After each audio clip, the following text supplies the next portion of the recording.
मैंने कहा चाहे प्राण निकल जाए पर मैं नाम नहीं बताऊंगा, जगह नहीं बताऊंगा। तो मोदी जी की आपकी दोस्ती जब से? हाँ, तब से। पहली बार मिलना कब हुआ? तभी इमरजेंसी में, जब मैं सामग्री लेने अहमदाबाद गया था। आपके साथ यातना है? बहुत भयंकर, पकड़ लिया, मारा पीटा, बेहोश हो गए, पेड़ में लटका देते थे, नाखून खींच लिए, गोदाम में पेट्रोल डाल दिया, लड़ लिया थानेदार से इस गरीब की, ये बकरा बकरी चले गए, बताओ कब तक बरामद करोगे। ये बकरे को काट के खा गया पूरा थाना, बकरी चोर को पकड़ा गया। एक फैक्ट्री का भी कोई आंदोलन था क्या? हम पे लाठीचार्ज ऐसा हुआ, मेरे को खोपड़ी पे मरा छोड़कर पुलिस चली गई। 1.5 महीने तक वहाँ बेहोश रहा। भैरव सिंह जी ने मेरे को कहा, डॉक्टर तेरे को और हरीश शर्मा को मुख्यमंत्री ने कह दिया बहुत आंदोलन करते हैं, उनको गोली छोड़ा दो। और उन्होंने डीआईजी इंटेलिजेंस को बुला के कहा अगर कुछ भी हो गया ना तो पूरे राजस्थान में आग लग जाएगी। करोड़लाल जी मीणा नहीं होते तो मुख्यमंत्री बन जाते। उसी सोच के साथ हम काम करते हैं। जो मुद्दे मैंने उठाए थे, एसआई का, पेपर लीक का, मगरमच्छ पकड़े जाएंगे, कुछ लोग बढ़ चढ़ के विरोधी दल के नेता जो बयान देते हैं, कई मंत्री भी हैं, विधायक भी हैं, उनके जेल के शिक्षा में सरकार को भेजना चाहिए। डॉक्टर साहब, आपने मंत्री पद क्यों त्यागा? सरकार को या मुख्यमंत्री को या संगठन को प्रेशर में लाने के लिए। तो भी ST-SC के जो सीनियर ऑफिसर्स हैं, प्रतिपक्ष के नेता हैं, वो जनता को सड़क पर उतार कर बहका रहे हैं, हिंसा फैला रहे हैं। डोटासरा भी एंट्री कर गए। गहलोत साहब, CMO डोटासरा, वो मेरे निशाने पर रहे। इस सरकार में आपको लगता है कि ब्यूरोक्रेसी बहुत हावी है, कि करप्शन वाले मामले, SI में जो पेपर रद्द होना चाहिए? काम तो चल ही रहा है ना। जो मुख्यमंत्री बने हैं वो नए हैं, थोड़ा उनको समय लगेगा, प्रशासनिक अनुभव नहीं रहा। RPSC राजस्थान की सबसे बड़ा भ्रष्टाचार का अड्डा बन चुकी है। राजकुमार रोत BAP पार्टी के सांसद बन चुके हैं। वो कहते हैं कि मैं हिंदू नहीं हूँ। लोगों को गुमराह करके वोट लेके काम निकालना चाहते हैं। राजस्थान में उल्टा सरकार का नैरेटिव कैसे खराब हो रहा है? BJP की सरकार है, क्राइम लगातार बढ़ रहा है।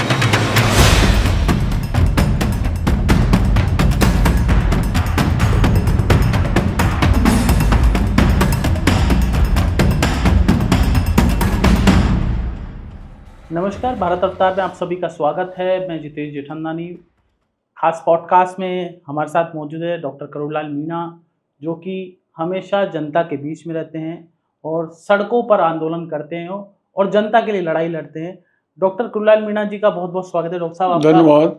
और आपने हमारा बहुत बहुत बधाइयाँ, शुभकामनाएं। भारत रफ्तार के इस दफ्तर में पहली बार आने का मौका मिला और आपकी लोकप्रियता पहली रफ्तार में ज़्यादा है, वो दिनों दिन बढ़े, आपका रफ्तार हाई स्पीड से चले, इसकी शुभकामनाएं।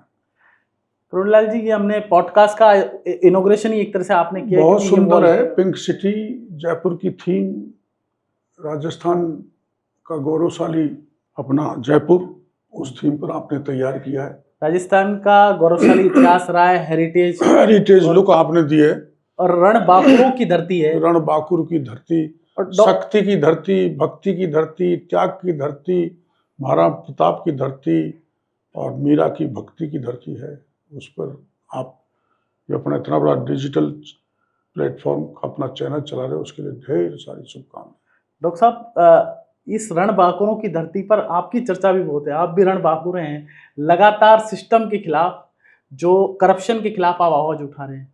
ये जज्बा कहाँ से आता है डॉक्टर साहब? देखो, जज्बा कुछ तो जेनेटिक होता है और सबसे ज़्यादा जज्बा राष्ट्रीय स्वयंसेवक संघ की जो शाखाएं चलाई हैं, जहाँ खेल खेल के राष्ट्रभक्ति के गीत गाए, जहाँ महापुरुषों के बारे में सुना है, पढ़ा है, वहीं से ये संस्कार मिले हैं, वहीं से जज्बा मिला है। हमने शिवाजी को पढ़ा है, हमने महाराणा प्रताप को पढ़ा है, हमने त्याग तपस्वी संतों की, महापुरुषों की और संघ की विचारधारा को पढ़ा है, जिसमें व्यक्ति में जज्बा दिया डाला जाता है, संस्कार डाला जाता है, काम करने का एक माहौल तैयार किया जाता है। एक युवा जो मेडिकल कॉलेज से निकलता है, वो अचानक से राजनीति में कैसे आया? ये लोगों के जहन में एक सवाल है। देखो, हम तो सदस्य 69 9वीं क्लास से संघ की शाखा में गए, तभी से संघ की शाखा चलाते थे और लगातार संघ की शाखा पे चलते रहे, विभिन्न पदों पर रहे। मेडिकल कॉलेज में भी देश की सबसे बड़ी शाखा में चलाता था। इमरजेंसी लग गई 75 में, मेरे को गिरफ्तार कर लिया और बड़ी यातनाएं दी। उसके कारण मेरा एंटी कांग्रेस दिमाग बन गई, मानसिकता बन गई। स्टेट लीडरशिप ने उस समय भैरव सिंह जी थे, तय किया तो 1980 में चुनाव के मैदान में उतार दिया। मैंने सुना है आप स्कूटर चलाते थे उस वक्त कोई? हाँ, स्कूटर मोटरसाइकिल तो उसी से तो काम करते तो थे। एक प्रचारक थे सोहन सिंह जी, उन्होंने आपको बुला के बोला चुनाव लड़ना है, आपने कहा चुनाव कैसे लड़ूंगा मैं? नहीं नहीं, सोहन सिंह जी ने नहीं कहा था, भैरव सिंह जी ने कहा था। अच्छा। मेरे को जानते थे क्योंकि मैं इमरजेंसी में रहा था, और इमरजेंसी में जेल में इसलिए रहा, आपातकाल विरोधी सामग्री जितनी भी छपती थी मोदी जी छपवाते थे, अहमदाबाद से मैं लाके वितरित करता था। अच्छा। सफलतापूर्वक मैं 13 महीने तक बाद उसका वितरण करता रहा अपनी टीम के साथ। अंत में पुलिस ने मेरे को पकड़ लिया, और जो यातनाएं दी, कहाँ से लाते हो, कौन बनाता था इसको, कौन प्रिंट कराता था, मैंने कहा चाहे प्राण निकल जाए पर मैं नाम नहीं बताऊंगा, जगह नहीं बताऊंगा। तो मोदी जी की आपकी दोस्ती जब से? हाँ, तब से। पहली बार मिलना कब हुआ? तभी इमरजेंसी में, जब मैं सामग्री लेने अहमदाबाद गया था। उसके बाद जब सीएम बने? उसके बाद नहीं, उसके बाद यहाँ जब संगठन महामंत्री थे तो राजस्थान आया करते थे, तब संपर्क में मिले थे, केंद्रीय कार्यालय में मिलते थे। और सीएम बने उसके बाद 2 एक बार जाना हुआ। आपके कुछ, आप गुजरात चुनाव में भी गए लगातार? मैं चुनाव में तो नहीं गया, जिस समय गुजरात में आपदा आई थी उस दिन मैं राजस्थान में आपदा मंत्री था। तो 5 करोड़ का चेक अपनी सरकार की तरफ से, यहाँ वसुंधरा जी मुख्यमंत्री थी, उनको भेंट करने के लिए गया था। एक उन्होंने जब सद्भावना मिशन चलाई थी, उस समय मैं पार्टी में नहीं था, निर्दलीय सांसद था, उन्होंने बुलाया था तो उसमें भी मैं गया था। एक बार मुख्यमंत्री की शपथ ग्रहण समारोह में मोदी जी ने बुलाया था, तब गया था। तो मोदी जी से आपसे मतलब कोई व्यक्तिगत कभी बातचीत हुई हो? वो हमेशा आपको थप्पी देते हैं, ऐसी क्या लगाव है? मतलब व्यक्तिगत, पार्टी का तो था ही। तो वही है पुराना, he knows that I am dedicated worker, Sangh का समर्पित निष्ठावान कार्यकर्ता हूँ और परिश्रम हूँ, मेहनत करता हूँ, उनकी जानकारी में है। और इमरजेंसी के काले शासन में मैंने काली रातों में काम किया है। आप पकड़े गए? इमरजेंसी कब पकड़े गए इमरजेंसी में? मैं पकड़ा गया, 19 महीने इमरजेंसी रही थी, 13 महीने के बाद में पकड़ा गया। कहाँ पे पकड़े गए? बीकानेर में। फिर तो आपके साथ यातना है? बहुत भयंकर, उनका विवरण करूंगा तो सिहर जाओगे। ऐसा क्या, मतलब थोड़ा सा? पकड़ लिया, मारा पीटा, बेहोश हो गए, पेड़ में लटका देते थे, नाखून खींच लिए, गुदा में पेट्रोल डाल दिया, खाना नहीं देते थे। एक छोटे से कमरे में 8 जो गुंडे बैठे हुए थे उनके बीच में डाल दिया, मार मार पीट पीट के। बड़ा डॉक्टर साहब, क्रूर, निर्दयी अत्याचार किया था। तो फिर आपके परिवार ने कभी नहीं बोला कि आप ऐसे मैंने आंदोलन? बताया ही नहीं। अगर मैं परिवार को बता देता उस समय तो गरीब परिवार था, टूट जाता। मैंने उसको छुपा के रखा। तो जेल में रहे और पूछा जब नहीं? MBBS करके आ गया, जेल में भी बड़ी मेहरबानी हुई। मैं जेल में, अब चूंकि गिरफ्तार कर लिया था तो मैं वार्ड में मरीज देखने नहीं जा सकता था, कॉलेज में नहीं जा सकता था। तो जब मेरे को डीजे के वहाँ पेश किया तो उन्होंने मेरी हालत देख के, डीजे ने पूछा क्या परेशानी है, मैं साहब पुलिस ने मारा पीटा है, तो उन्होंने मेरा मेडिकल कराया। तो और तुम्हें क्या दिक्कत है, मैंने साहब मेरे को इतनी सी परमिशन मिल जाए कि मेरे क्लासरूम में जाके मैं पढ़ लूँ और वार्ड में जाके पेशेंट देख लूँ, क्लिनिकल साइड से मैं कमज़ोर नहीं रह जाऊँ। पर उसमें कंडीशन ये हो कि पुलिस मेरे हथकड़ी नहीं लगाए, बाहर बेशक खड़ी रहे। तो मैं धन्यवाद देना चाहूँगा उस जज को कि उन्होंने आदेश दिया कि अस्पताल में रहेंगे, स्पेशल यूनिट में वो उनको भर्ती रखेंगे, वहीं से कॉलेज जाएंगे, वहीं से अस्पताल में जाएंगे और पुलिस हथकड़ी नहीं डालेंगे। डॉक्टरी कब तक की आपने फिर? मैंने 78 में MBBS कर ली थी, 1980 में प्रैक्टिस पास हो गया था, 2 साल नौकरी की थी। कहाँ पे? गवर्नमेंट? सरकारी अस्पताल इसरदा, मेरे बगल के गांव खेड़ला, करौली, ऐसे। डॉक्टर साहब, अभी पूरा राष्ट्रीय स्वयंसेवक संघ हो या मोदी जी हो, लगातार पर्यावरण की बात कर रहे हैं, और लगातार पेड़ लगाने की बात करें, कुछ जलवायु परिवर्तन, आप तो डॉक्टर है, ज़्यादा समझते हैं कि एक बड़ी समस्या है देश की। देश की मैं नहीं, दुनिया की। हाँ, दुनिया की बड़ी समस्या है। ग्लोबल वार्मिंग हो रही है और पूरे देश चिंतित हैं। ओजोन परत सुरक्षित रहे, पर्यावरण साफ रहे, और इस दृष्टि से मोदी जी ने ये संकल्प लिया है, एक पेड़ माँ के नाम। पूरे देश में अभियान हमारी जहाँ जहाँ सरकारें संगठन है वो चला रहे हैं। लेकिन इससे पहले 2006 में राष्ट्रीय स्वयंसेवक संघ ने गुरु गोलवलकर के जन शताब्दी समारोह में पूरे देश में वृक्षारोपण किया था।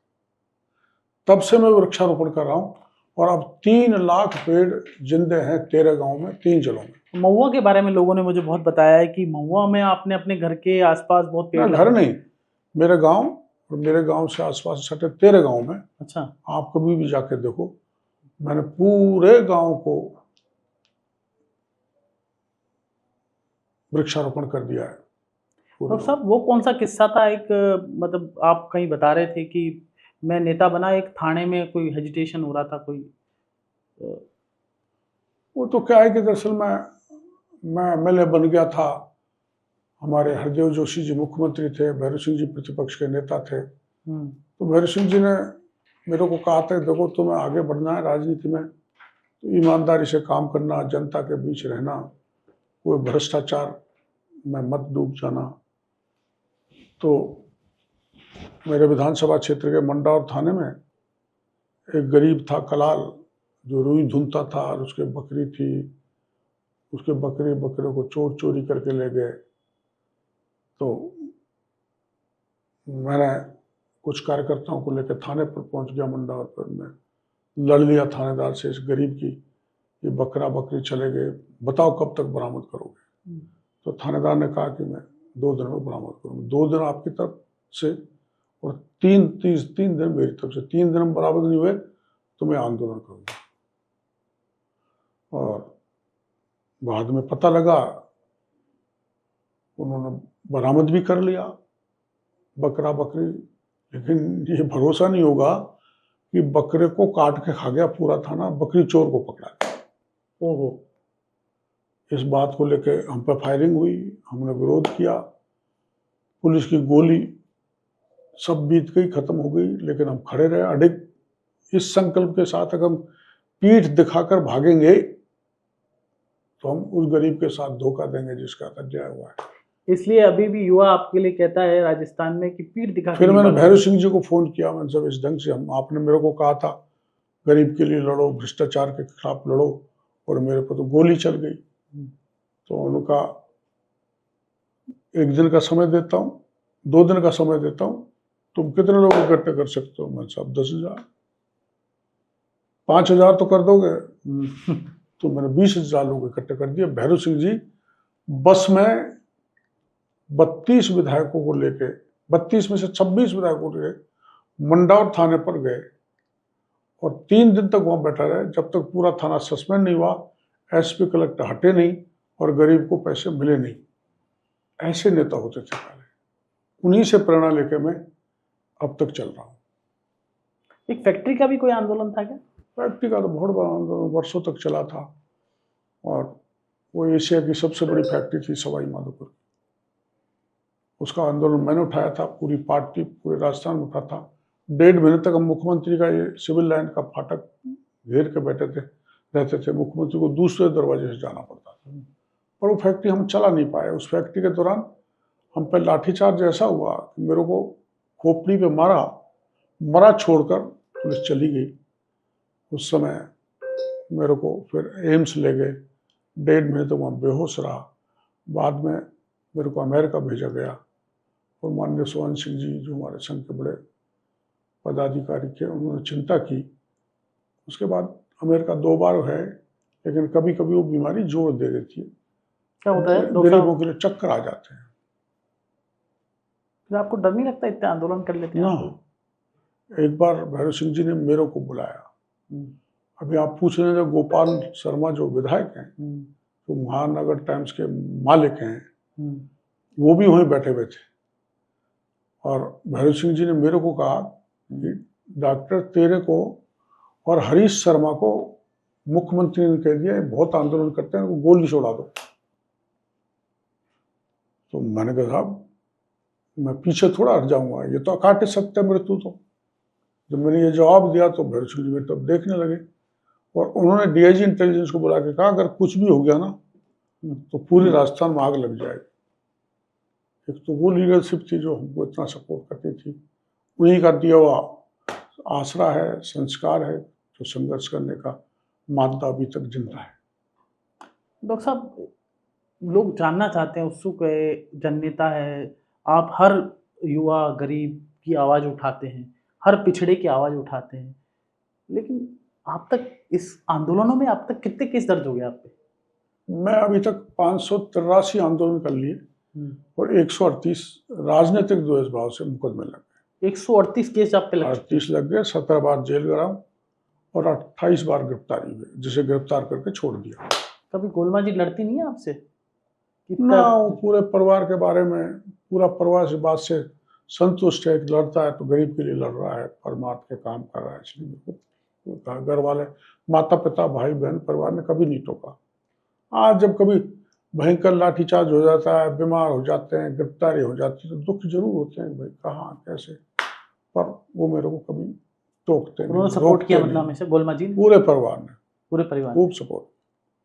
तो सब आप इतने आंदोलन करते हैं, आप, मैं देख रहा था पिछली जो 5 साल के विपक्ष में थे, आप शंभू पुजारी का मामला हो और कई मामले हो, तो आपने सभी जाति धर्म सभी लोगों के मामले उठाए। मतलब 36 कौम के मामले का अगर कोई नेता उठा रहा था, डॉक्टर करोड़ीलाल मीणा था। लेकिन फिर भी मैं पिछले 10-15 सालों में देख रहा हूँ, आप पर एक कास्ट का नेता थोपने की कोशिश अन्य नेता करते हैं। ये क्या आपको लगता है षड्यंत्र है आपके खिलाफ? नहीं, षड्यंत्र भी हो सकता है, लेकिन देखो मेरा संस्कार तो संघ की शाखा का एक विचारधारा का संस्कार, जहाँ जाति को कोई स्थान नहीं है, राष्ट्र प्रथम है, विचारधारा रग रग में है। तो कोई दीनहीन गरीब किसी जाति का हो, इवन किसी दल का हो, किसी क्षेत्र का हो, सबकी मदद करना मानव मात्र की हमारे संस्कार में। पर कुछ लोग चस्पा करने की कोशिश करते हैं, लेकिन आपने 5 साल तो बड़ी नजदीकी में देखा है, चाहे गुर्जर हो, जाट हो, चाहे ब्राह्मण हो, चाहे बेरोजगार हो, चाहे किसान हो, चाहे महिला हो, चाहे धार्मिक कार्यक्रम हो, चाहे आमागढ़ हो, चाहे शंभू पुजारी हो, किसी मुद्दे पर मैं कभी वहाँ जाति को नहीं देखा, मैंने पीड़ित को देखा और दौड़ के उसकी मदद की। यानी पिछले राज में मेरे को आदिवासियों की समस्या को लेकर जब उदयपुर था तो मेरे को जिला बदर कर दिया था, गिरफ्तार कर लिया था। उससे पहले 2010 में मैं जब आदिवासियों के बीच में गया, आंदोलन किया भुखमरी के लिए, धर्म परिवर्तन के कारण, और उनके जो खरीद फरोख्त होती है वो कुपोषण से मर रहे हैं, तो मेरे को गिरफ्तार करके तब भी जिला बदर कर दिया था। तो मैं इसकी परवाह नहीं करता, कोई लगाए जो लगाए, चस्पा करे। कुछ लोग ये भी कहते हैं, कुछ लोग कहते हैं कि करोड़ीलाल जी मीणा नहीं होते तो मुख्यमंत्री बन जाते। देखो ऐसा कुछ नहीं है, ये सोच गलत है। कोई, अब मोदी जी को तो कोई बड़ी जाति है नहीं, है क्या? नहीं, पर परिश्रम की पराकाष्ठा की, डेडिकेशन था जनता के प्रति, राष्ट्र के प्रति, प्रधानमंत्री बन गए। उसी सोच के साथ हम काम करते हैं। और गीता का वो श्लोक सदा जहन में बैठा रहता है कि कर्मण्यवादी कार्यसु मां फलेषु कदाचन। कर्म करते रहो, फल की चिंता मत करो, ईश्वर देगा। चरे व्यक्ति चलते रहते। वो चल तो रहे हैं, आप फल की इच्छा भी नहीं कर रहे, लेकिन आपकी एक इच्छा तो थी करप्शन दूर हो। जो मुद्दे मैंने उठाए थे, एसआई का, रीट का, पेपर लीक का, मगरमच्छ पकड़े जाएंगे, लेकिन जनता और युवा सवाल उठा रहे हैं कि मगरमच्छ कब पकड़े जाएंगे, डॉक्टर साहब कब देखो अपन पकड़ाएंगे? एक ये तो नहीं कह सकते नहीं पकड़े जाएंगे, क्योंकि भजनलाल सरकार आने के बाद में जो सब इंस्पेक्टर का विशेषकर मामला जो चल रहा है, एसओजी में 166 सब इंस्पेक्टर जेल की सीखों में है, और पहली बार आरपीएससी के 2 मेंबर पकड़े गए हैं। पर हाँ, मैं अभी ये कुछ लोग बढ़ चढ़ के विरोधी दल के नेता जो बयान देते हैं, जो छाती ठोक के कहते हैं, उनको उनके सब प्रमाण एसओजी को हैं, मुख्यमंत्री जी को भी दे दिए। कोई कितना ही बड़ा हो, कई मंत्री भी हैं, विधायक भी हैं, उनके जेल के शिक्षा में सरकार को भेजना चाहिए। नहीं तो कब पकड़े जाएंगे मगरमच्छ, सवाल ये लग है। रहा है एसओजी मेहनत करती है, कड़ी से कड़ी जोड़ती है, टाइम लगता है, क्योंकि 3 साल बाद फिर से फाइलें खंगोली जा रही हैं। अपराधियों ने जो आरोपी हैं उन्होंने प्रमाण समाप्त कर दिए, तो इसलिए टाइम लगता है। पर पर साहब आपको कभी दुख नहीं होता कि मैं डीओआईटी का मुद्दा उठा रहा था, सोना वहां मिल गया, पैसा वहां मिल गया, वही अधिकारी वहां लगे, आपके मन में पीड़ा तो होती होगी। देखो, ये सरकार की व्यवस्था है। सरकार और मुख्यमंत्री जी और बड़े अधिकारी बैठ के ये सारी पोस्टिंग करते हैं कि कौन कहाँ फिट है। पर इतना मैं जरूर कहना चाहूँगा कि जो भ्रष्ट है, जो पिछली सरकार में जिसने लूटा, जिसके प्रमाण हैं, वो महत्वपूर्ण पोजीशन पर नहीं रहना चाहिए। तो आपको पीड़ा नहीं होती कि मैंने जो मुद्दे उठाए थे, जनता मुझसे सवाल पूछेगी, मैं अगर दोसा में जाऊंगा? पीड़ा, अभी मैंने 4 दिन पहले डीओआईटी के 10 एफआईआर दर्ज कराने का मैं माननीय मंत्री बेडम साहब को कागज दे के आया था। उन्होंने हाँ किया है। कार्रवाई नहीं होगी तब पीड़ा होगी। अभी प्रयास कर रहे हैं कि कार्रवाई हो जाए। चरेवेती डॉक्टर साहब, आप ने मंत्री पद क्यों त्यागा? हर कोई ये सवाल, कोई कहता है कि कोई और कारण है, कोई कहता है कोई कारण नहीं है। नहीं चाहिए पद यश गर्मा, सभी चढ़े माँ के चरणों में। ये संघ की शाखा पर हमने गीत गाया रात दिन। तो पद के लिए तो है नहीं। राष्ट्र सर्वोपरि हो, समाज संगठित हो, विश्व पटल पर भारत की ख्याति बढ़े, इस दृष्टि से काम करते रहते हैं।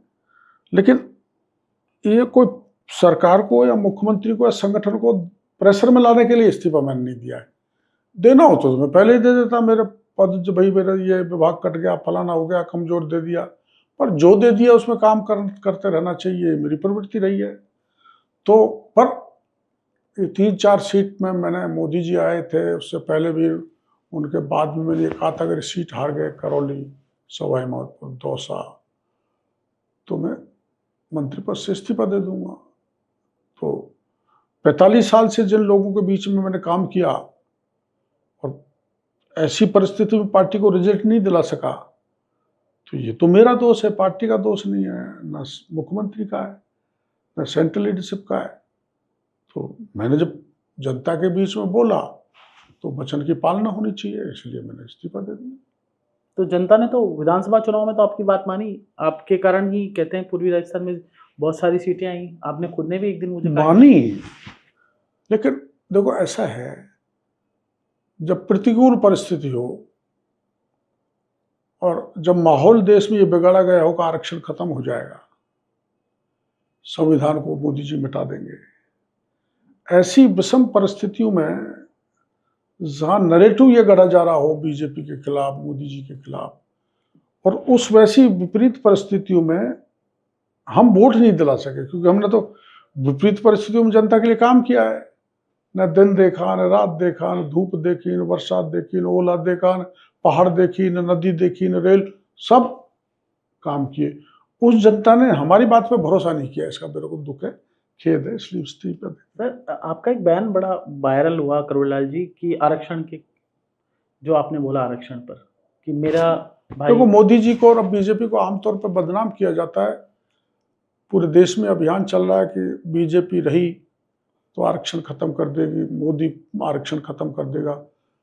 देखो हमारा जो मूल सोच है, जिसमें अंत्योदय का सिद्धांत प्रतिपादित किया पंडित दीनदयाल उपाध्याय ने, अंतिम व्यक्ति तक लाभ जाना चाहिए, अंतिम व्यक्ति तक लाभ जाना चाहिए, बराबरी में आना चाहिए, या आरक्षण का सोच भी यही है।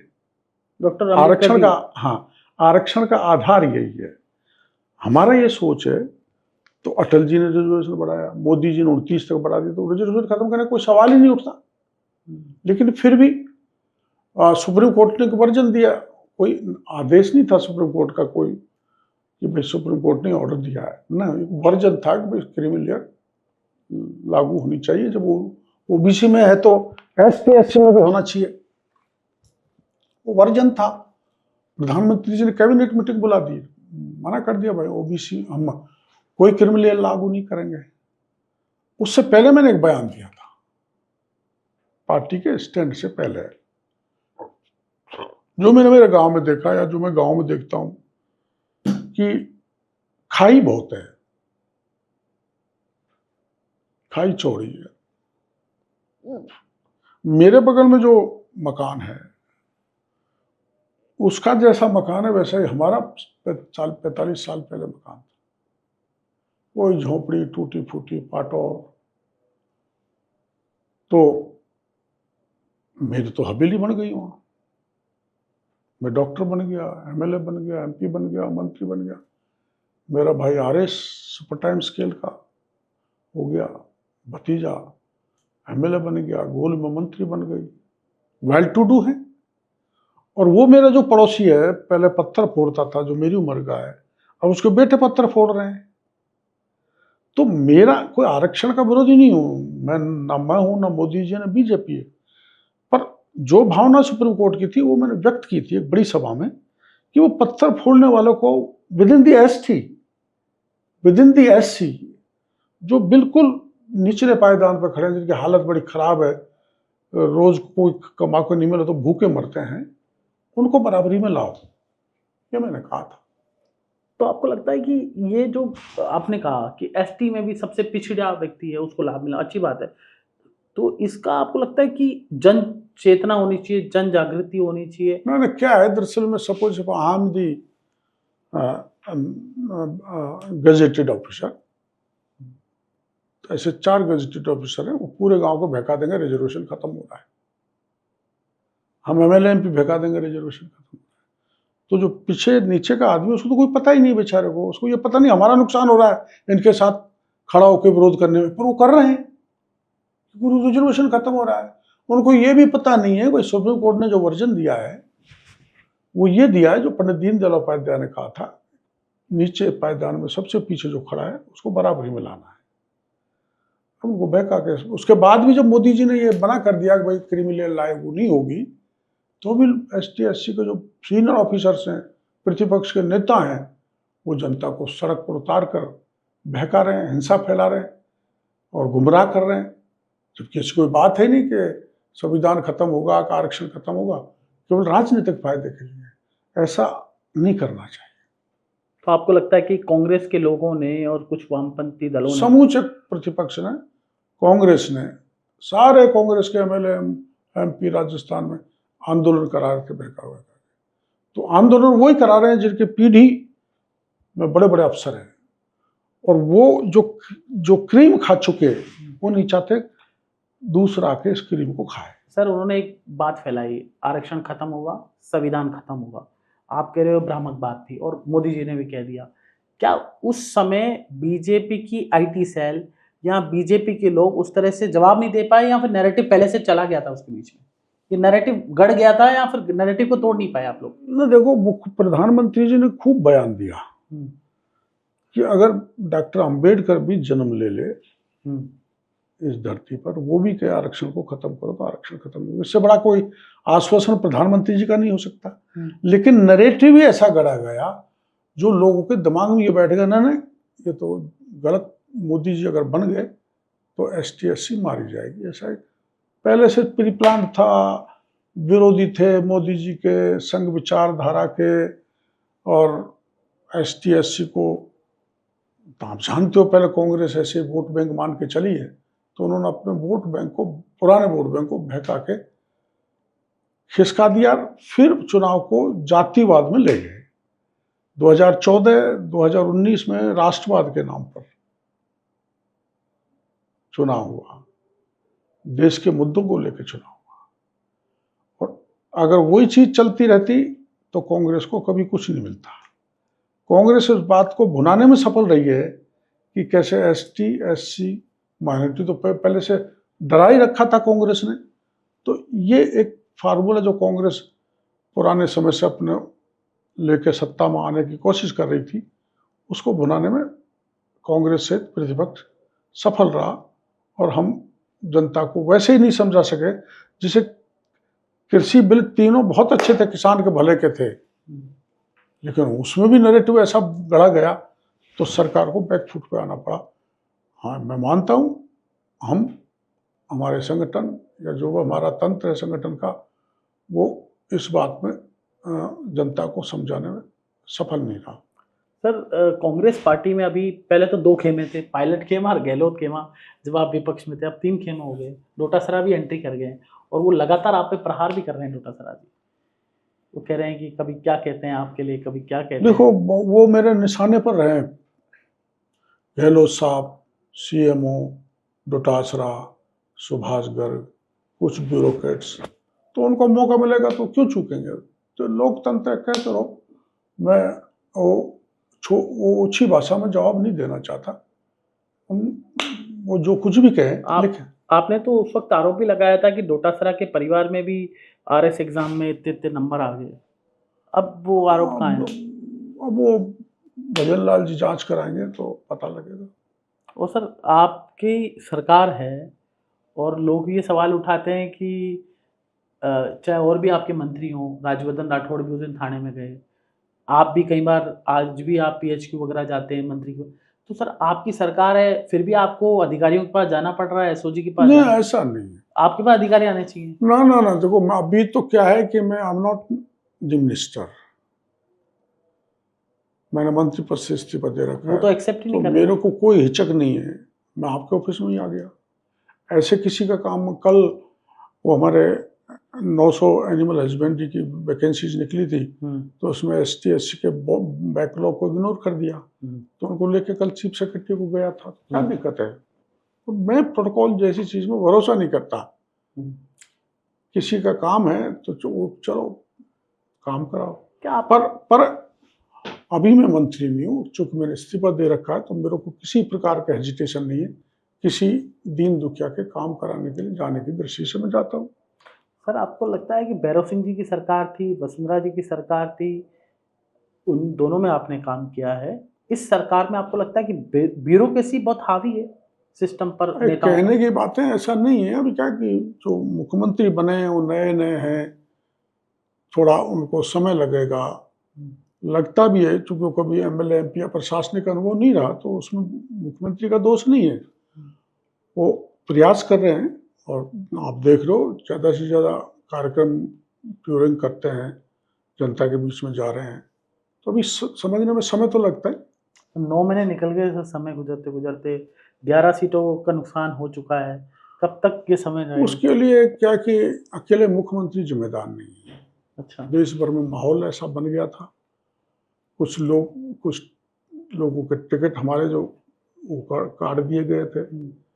चूरू का उदाहरण आपके सामने है। कुछ टिकट ठीक ढंग के नहीं मिले। कुछ ST SC के लोगों को गुमराह कर रखा था कांग्रेस वालों ने, इसलिए ऐसे परिणाम आए थे। सर गजेंद्र सिंह शेखावत केंद्रीय मंत्री है, पर्यटन मंत्री, उनका बयान आया कि कार्यकर्ताओं के काम नहीं हो रहे। तो सर कार्यकर्ताओं के काम नहीं होंगे तो जनता तक कैसे, जनता का काम ही कैसे होगा जब कार्यकर्ता ही बीजेपी का परेशान हो रहा है? वो वहाँ पोखरण में उन्होंने बयान दिया, साफ साफ जनता के बीच में बयान आया, और बहुत से MLAs ऐसे हैं कि उनके छोटे मोटे काम भी नहीं हो रहे। आपको एज एन सीनियर लीडर पीड़ा नहीं होती कि सरकार हमारी है, कार्यकर्ता का काम नहीं हो रहा, बेचारा अभी मेरे को तो ऐसा कोई अनुभव हुआ नहीं। मेरा तो कोई काम कहीं अटका नहीं। आपको तो कौन ना कोई अटकाएगा? कार्यकर्ता का अटका, ना कोई MLA ने मेरे को ऐसी शिकायत नहीं की।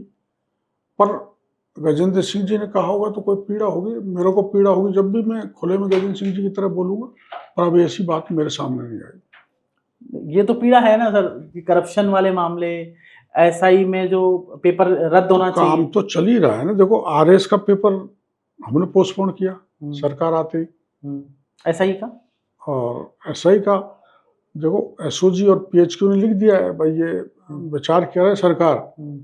आपका मन क्या कहता है? इसको रद्द किया जाए। आपका कैबिनेट में मेरा मन तो कहता है, मैंने पत्र भी लिख दिया कि रद्द किया जाना चाहिए, परीक्षा दोबारा होनी चाहिए। और सर RPSC जैसी भ्रष्ट संस्था, मैं सीधा सीधा आरोप लगा रहा हूँ क्योंकि इतने भ्रष्टाचार के मामले सामने, आपको लगता नहीं है सिस्टम का डर ही चेंज होना चाहिए, RPSC भंग होनी चाहिए? फिर RPSC में कैसे लोग आने चाहिए आपके साथ? RPSC क्या है कि भंग नहीं कर सकते, कॉन्स्टिट्यूशनल प्रॉब्लम है। एक RPSC को सदस्य को हटाना पड़ता है, तब उसको देश के राष्ट्रपति तक उसकी अप्रूवल लेनी पड़ती है। It is a difficult task to dissolve the RPSC, but restructuring हो सकती है।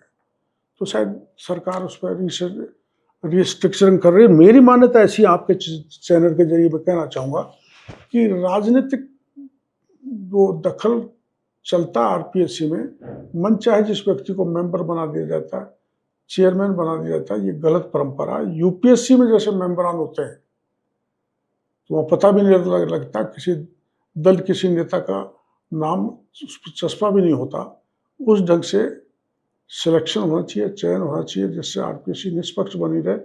वरना आरपीएससी राजस्थान की सबसे बड़ा भ्रष्टाचार का अड्डा बन चुकी है।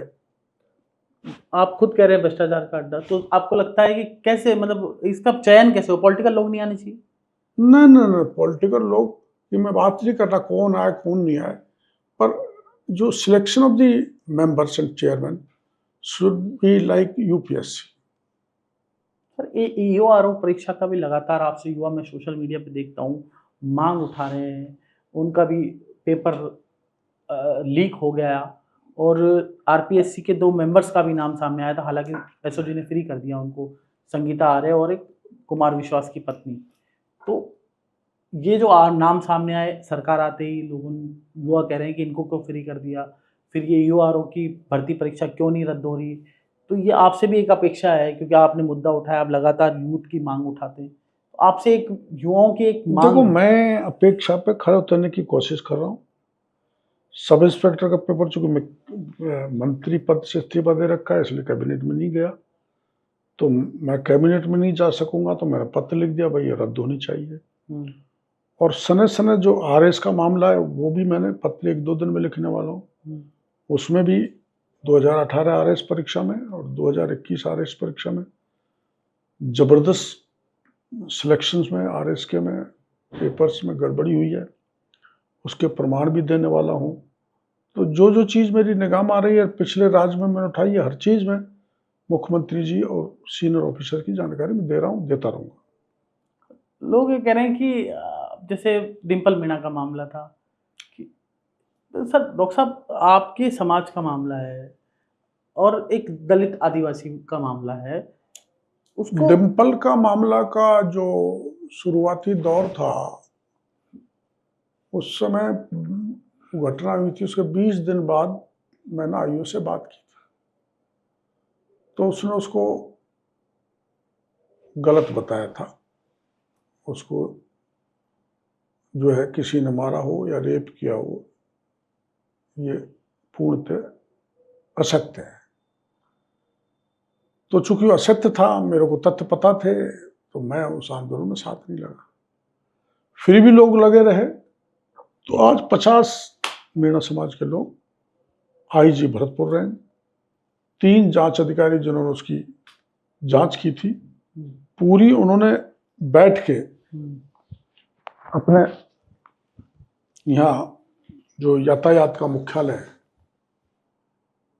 यादगार, वहाँ के हॉल में प्रेजेंटेशन दिया है पूरा, कैसे घटना शुरू से लास्ट तक हुई है, माँ ने मारा है, कौन कौन ने सहयोग किया और किस किस ने गिरफ्तारी के बाद क्या क्या बयान दिए। तो वो हत्या थी परिवार की तरफ से और उसको जहर दिया गया था, जो एफएसएल में भी आया है। इसलिए जो इस प्रकरण को तूल दे रहे हैं गलत है, राजनीतिक फायदे की दृष्टि या किसी कारण से उनको पता नहीं है। इसलिए समाज के प्रमुख लोगों को पूरी प्रेजेंटेशन, पूरी रील दिखा दी किस किस ढंग से इस बच्चे को मारा है, जहर दिया है। और पुलिस में इसने बहुत अच्छी जांच की है, इवन सीबीआई भी नहीं कर सकती। मैं प्रशंसा करना चाहूंगा पुलिस के अधिकारियों के, जिन्होंने जांच की है, दूध का दूध और पानी का पानी करके बता दिया। जिस आदमी को लपेटना चाहते थे उसका दूर दूर तक कोई लेना देना नहीं है। लड़की की माँ, लड़की का बाप, लड़की का मामा, जिन तीनों को गिरफ्तार कर लिया है वही उसमें मुलजिम है। डॉक्टर साहब, ये आप डिम्पल मीणा का मामला हुआ, राजकुमार रोत भी आए हैं। राजकुमार रोत बीएपी पार्टी के सांसद बन चुके हैं। वो कहते हैं कि मैं हिंदू नहीं हूँ, मैं हिंदू नहीं हूँ, और एक नैरेटिव बीएपी अजीब, मेरे पास से कल जो मैं आपको बताया ना, 900 पशुपालन चिकित्सा अधिकारी आए थे, उसमें 9-10 डूंगरपुर बांसवाड़ा के बच्चियां थी। तो मैंने उनसे पूछा, एक 3 बच्चियों के मांग और ये लगा हुआ था, ठीक है। तो मैंने उनसे पूछा, तुमने फेरे खाए? कि साहब खाए। 7 फेरे खाए? कहाँ 7 फेरे खाए। तो हिंदू लेता है 7 फेरे। तो जो 16 संस्कार हिंदू में है, सनातन में 16 के 16 संस्कारों का जब आदिवासी पालन करता है, भाई पीपल की पूजा क्या है? पीपल तो कृष्ण का रूप है। अपन ये भी मान लें कि भाई प्रकृति के पूजा करने वाले तो हर प्रकृति के पेड़ को हिंदू भी पूजा करता है, वो पूजा तक सीमित रह गए। पर देवी देवतार और जो अपनी परंपराएं हैं उनको सबको मानते हैं। लेकिन ये जो लोग आजकल बोल रहे हैं, रामकेश मीणा भी बोला था आमागढ़ की घटना के समय कि हम हिंदू नहीं है। रामकेश मीणा से मैंने इंटरव्यू लिया, अभी हमारे इधर इंटरव्यू देने आए थे। उन्होंने ये बोला कि ये तो सनातन धर्म है, ये हिंदू धर्म नहीं है। हम तो पेड़ की पूजा, मैंने पूछा पेड़ की पूजा करते हैं, प्रकृति की पूजा करते हैं? बोले ये सनातन धर्म है। हिंदू अलग, हिंदू तो कोई धर्म थोड़ी है, हिंदू तो है ही नहीं, हम सनातनी है। हिंदू तो जीवन जीने की एक परंपरा है। हाँ। वो कुछ नहीं जानते हिंदू क्या है, सनातन क्या है। वो ऐसे लोग हैं जो लोगों को गुमराह करके वोट लेके अपना काम निकालना चाहते हैं। उनको हिंदू से, समाज से, देश से कोई लेना देना नहीं। जो कहते हैं हम हिंदू नहीं है, वर्षों से, सदियों से जो लोग, जैसे रौत साहब हैं, तो इनके माँ बाप भी वही संस्कार 16 को मानते हैं जो हिंदुओं के हैं। वो वहाँ जो वो माता है ना अपने बांसवाड़ा में, माता जी का टेम्पल है जो, माता जी जो वसुंधरा जी भी जाती हैं, त्रिपुरा सुंदरी। त्रिपुरा सुंदरी, त्रिपुरा सुंदरी में उनके माँ बाप जाते हैं, खुद रोज जाता है, पूजा करता है। मैं आपको फोटो दे दूं। तो अगर वो हिंदू नहीं है तो त्रिपुरा सुंदरी के पूजा क्यों कर रहा है, नवरात्रा करता है? तो केवल इसलिए कि जो भोले भाले आदिवासी उनको बहका के बीजेपी से अलग कर दिया जाए ताकि हम एमएलए एमपी बनते रहें। एकमात्र उद्देश्य है, इसके अलावा कुछ नहीं। और ये भील प्रदेश की मांग को आप किस तरह से देखते हैं, उनकी मांग को, राजकुमार रोध की मांग? देखो, ऐसा जाति या किसी उसके नाम पर प्रदेश, झारखंड में सबसे ज्यादा आदिवासी हैं, तो उसको आदिवासी या भील गरासिया प्रदेश तो नहीं बनाया ना। हरियाणा में जाट सबसे ज्यादा है, उसको जाटिस्तान तो नहीं बनाया ना। वो तो जो भी भील प्रदेश में और भी जाति रहेगी, तो ऐसा कोई जाति के नाम पर प्रदेश नहीं बन सकता। कोई प्रदेश ही बनाना है तो मरुस्थल या आदि कोई जो भी बने, जैसे उत्तराखंड बनाए। तो ये मांग आप किस तरह से उचित देखते हैं? नहीं, पॉलिटिकल मांग है और क्या है, वही है लड़कों को वो भोले भाले आदिवासी को बहकाने का। आदिवासियों के बीच में धर्मांतरण बड़ा बढ़ रहा है साहब, किस तरह से आपको लगता है कि काम होना चाहिए इस विषय? देखो, जो बड़े नेता उनके हो गए धर्म को ही नहीं मानते, तो वो तो कुछ इसका इलाज कर नहीं सकते। जो अनपढ़ हैं, जिनके कुपोषण है, भूखमरी है, उसमें ईसाई मशीनरीज घुस रही है, उनको प्रलोभन दे रही हैं और धर्म बदल रही है, तो सरकार की जिम्मेदारी है। सरकार ध्यान रखे, उनके जीवन के स्तर को बढ़ाए, शिक्षा को बढ़ाए, पढ़ाए, ताकि उनमें जागृति आ जाए। जागृति आए इसलिए इधर उधर धर्म नहीं बदले। और जो धर्म बदल ले, मतलब जो हिंदू या आदिवासी धर्म बदल ले, उसको आरक्षण का लाभ नहीं दिया जाना चाहिए। मैं संसद में भी उठा लिया और आपके यहाँ भी बयान दे रहा हूँ कि डॉक्टर किरोड़ीलाल अगर धर्म बदल ले तो उसका आरक्षण खत्म कर देना चाहिए। क्योंकि मैं इसलिए हूँ कि मैं एसटी में हूँ, तो यहाँ हूँ ना जी, हिंदू हूँ, सनातनी हूँ, मेरे देश, इसलिए मेरे को आरक्षण मिला है। मेरे जो ट्राइबल के 5 मापदंड होते हैं आदिवासी के, उनमें मैं फिट हूँ। और आप जब ईसाई बन गए, आपने धर्म ही बदल लिया, तो उनका तो कोई ट्राइबल कैरेक्टर होता नहीं। आप पूरी दुनिया में बता दो कोई ईसाई जो ट्राइबल कैरेक्टर वाला हो। तो ये जो है ना, ये सरकारों को करना चाहिए। मैं मेरी सरकार के मुख्यमंत्री से आपके चैनल के जरिए कहना चाहूँगा, टीएसपी एरिया जो है हमारा उदयपुर संभाग का, वो जहाँ भी कोई जो भी कोई धर्म बदलता है, ईसाई बने, मुसलमान बने, पारसी बने, उसका आरक्षण खत्म कर दो। वो वहाँ भी लोभ में जा रहा है और हमारा जो एसटी का जो हक है उसको भी खा रहा है। तो ये गलत है। डीलिस्टिंग की बात कर रहे हैं, मतलब ईसाई का भी लाभ ले रहा है और फिर ईसाई भी बन रहा है और अल्पसंख्यक का भी लाभ लेगा। हाँ, हमारे धर्म को ठोकर मार के जा रहा है, हमारे दोनों लाभ ले रहा है। हाँ, उसको आरक्षण का प्रावधान खत्म करना चाहिए। ये बहुत बड़ा कदम होगा धर्म परिवर्तन को रोकने का। तो धर्मांतरण को लेकर उत्तराखंड सरकार यूसीसी भी लेके आई और धर्मांतरण को लेकर कानून, क्या आपको लगता है कि आपकी सरकार को भी ऐसे कानून लाने चाहिए? मतलब मुख्यमंत्री जी से बात करेंगे। यूसीसी के तो देश भर में लाने का केंद्र सरकारी योजना बना रही है, जैसे हमने सर सुना। वन नेशन वन इलेक्शन लेके आए मोदी जी, आप किस तरह से देखते हैं? बहुत और अच्छा 100 है। दिन के अंदर मोदी जी ने बहुत अच्छे काम अरे किए। होना चाहिए, क्या नाम से पूरे वर्ष 5 साल हम चुनाव में लगे रहते हैं, कभी लोकसभा, कभी विधानसभा फलानी, कभी हम हरियाणा भाग रहे हैं, कभी गुजरात में जिम्मेदारी दे दी, आचार संहिता लग रही, कभी पंचायत के चुनाव, पंचायत में भी 200 पंचायतों के फलानी तारीख को, बाकी 250 को नगर पालिकाओं को दूसरी तारीख के, पूरा आचार संहिता में विकास ठप हो जाता है। मोदी जी जो फैसला लेने जा रहे हैं ये देश को प्रगति देने वाला है और सरकारी कामों में किसी प्रकार का व्यवधान नहीं होगा। One nation one election is a good idea that should be implemented as much early as much possible. But Arvind Kejriwal said yesterday कि है ना, ये तो सिर्फ वन नेशन वन इलेक्शन तो एक जुमला है, ये तो वन नेशन वन इलेक्शन अगर होगा तो ये बेकार है पब्लिक के लिए, क्योंकि 12वां इलेक्शन होंगे तो ये आपसे दबते रहेंगे, ये दबाना नहीं चाहते। वन नेशन और वन एजुकेशन होना चाहिए, उनका कहना है। वो नहीं मांग लिया है। तो ऐसा है, ये विपक्षी हैं, मोदी जी की हर योजना को इनको विरोध करना इनकी आदत में पड़ गया है और वो तो कांग्रेस ने भी विरोध किया है। हर दल जो मोदी जी की अच्छी योजनाओं को पसंद नहीं करता है उनका काम विरोध करना है। मोदी जी को देश हित में जो काम करने हैं उनको आगे बढ़ते रहना है। पूरा देश मोदी जी के साथ है। मोदी जी बहुत अच्छा काम कर रहे हैं, 100 दिन में बहुत अच्छे अच्छे काम कर दिए। लेकिन डॉक्टर साहब एक सवाल है, राजस्थान में उल्टा सरकार का नैरेटिव कैसे खराब हो रहा है? मतलब आपकी सरकार आई है, बीजेपी की सरकार है, एक परसेप्शन जो जनता के बीच में, आपको न लग रहा है ऐसा? हो सकता है आपकी जानकारी में से, लेकिन प्रत्येक विधानसभा क्षेत्र को स्पेसिफिक बजट दिया है मुख्यमंत्री जी ने विकास का, एजुकेशन, सड़कें, नगर पालिका क्षेत्र, ग्राम पंचायतें। सर वो तो अब इम्प्लीमेंटेशन होगा जब पता चलेगा। लेकिन क्राइम लगातार बढ़ रहा है, हिंदुओं पर लगातार अत्याचार हो रहे हैं। आप देखिए भीलवाड़ा में मस्जिद से पत्थर फेंके गए, जयपुर में एक बच्चे की डेथ हो गई, उदयपुर में एक डेथ हो गई। तो लगातार जो हिंदू जो सेफ माना जाता था, आप राजस्थान में लगातार आप विपक्ष में उठा रहे थे कि हिंदुत्व के मुद्दे आप भी उठा रहे थे, हम आमागढ़ भी गए।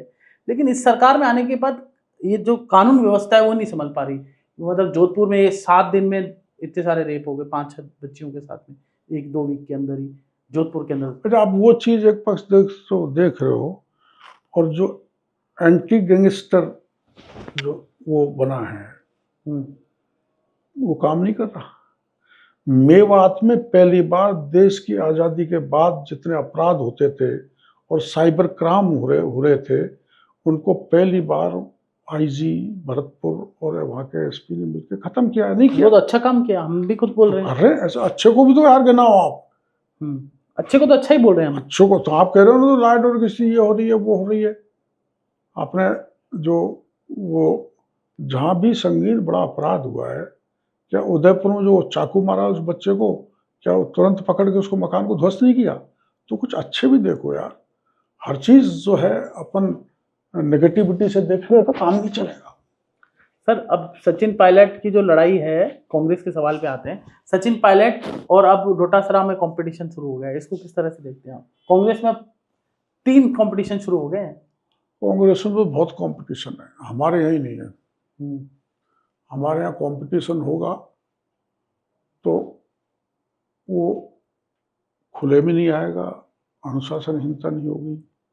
कांग्रेस का कंपटीशन ऐसा है जहाँ गहलोत ने पायलट को नकामा कह दिया था, नकारा कह दिया था, अमर्यादित भाषा बोल दी थी, उनके तू मैं भाषा की कोई मर्यादा नहीं।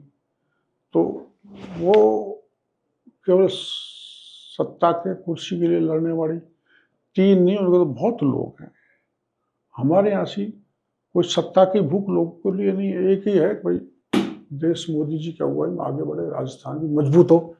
पायलट साहब को आप किस तरह का नेता देखते हैं? क्योंकि वो भी जब मतलब उनकी सरकार थी उसके बावजूद युवाओं की आवाज़ उठा रहे थे। मतलब एज़ एन मतलब पॉलिटिशियन बोल रहा हूँ, मतलब एज़ एन मतलब पार्टी की तरह नहीं, एज़ एन पॉलिटिशियन आप किस तरह का नेता देखते हैं? मतलब आपको लगता है कि हाँ, एक अच्छा नेता है क्योंकि युवाओं की आवाज़ उठाई, आपने भी उठाई। How I can say, हवाई? how I can say, हाँ, the leader of the opposition party that is the better man. Okay. फिर भी आपका क्या कहना है? तो मैं उनको देखो ऐसा है, जो है पायलट साहब हो, चाहे डोटासरा साहब हो, चाहे गहलोत साहब हो, उनको इस बात से सबक लेना चाहिए कि वो कुर्सी के लिए लड़े, और जैसा आप कह रहे हो तीनों फिर कुर्सी के लिए लड़ रहे हैं, तो कुर्सी के लिए लड़ने वाले लोग आगे नहीं बढ़ते, जनता के लिए लड़ने वाले लोग आगे बढ़ते आप तो जनता के हैं। लिए तो लड़ रहे जनता थे। के लिए लड़ो। मैं यही कह रहा हूँ पायलट साहब और गहलोत और डोटासरा जी को, जनता की लड़ाई लड़ो। हमारी कोई कमियां तो उनको सड़क पे खड़े होकर निकालो। जैसे हम बरसात में भी बैठे हैं तो पहाड़ पर भी चढ़ रहे हैं, तो वैसा थोड़ा करके तो देखे कांग्रेस। वो कैटवाक नहीं करे, कोई सांस्कृतिक कार्यक्रम करके चले गए, झंडी बता के नारे लगा, थोड़े मजबूती से लड़े। अच्छा पर तो पर उनका बैकग्राउंड पायलट साहब का बहुत अच्छा है। राजेश पायलट के बेटे हैं, उन्होंने काफी हमारे राजस्थान में सेवाएं दी है।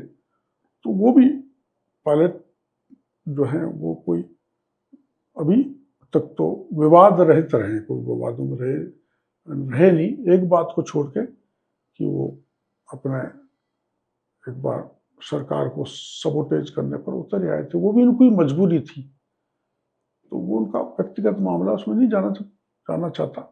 पर वो राजनीति में जैसे इस पीढ़ी को में करना चाहिए वैसा कर रहे हैं। अच्छा कर रहे हैं मतलब। हाँ, ठीक कर रहे हैं। अच्छा सर, आप कह रहे हो कि जो मतलब तेजी से मतलब जनता के बीच में जाना चाहिए, वही आगे बढ़ता है। तो आप तो जनता के बीच में रहे, आप तो आगे नहीं बढ़ रहे, आप क्यों तो नहीं पीछे बढ़ा? पीछे आ रहे हो। क्यों नहीं बढ़ा? देखो, मेरा जन्म बड़े गरीब घर परिवार में रहा, जो मेरे पढ़ाने की भी स्थिति नहीं थी। एक बार पढ़ाने की फीस नहीं थी, मेरी माँ ने कड़े गिरवे रख दिए थे। तो उस गरीब घर से चल के मैं डॉक्टर बन गया, एमएलए बन गया, एमपी बन गया, मंत्री बन गया, और राज्यसभा में भी चला गया, लोकसभा में भी चला गया, तीनों हाउसेज में जाना, चौथा हाउस जिला प्रमुख भी बन गया। तो बनने की तो कोई सीमा नहीं है, संतोष नहीं है लोगों के, सब कुछ तो बन गया, और क्या बनना चाहिए। पर सर, यूथ, राजस्थान का युवा, आम आवाम, मैं सोशल मीडिया पे जितने भी प्लेटफॉर्म हूँ, सब ये देखते हैं कि डॉक्टर करुणलाल मीणा को मुख्यमंत्री होना चाहिए था। हालांकि आप नहीं मानते होंगे, आप संगठन के व्यक्ति हैं, लेकिन आपको भी लोग आके बोलते होंगे ये चीज़। नहीं तो देखो, ऐसा है हमारे, आप जानते हो मेरा तो खुद का संस्कार कि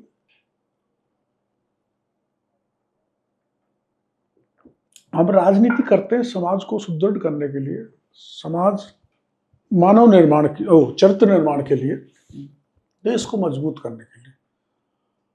हम अपने आप को कुर्सी पाने के लिए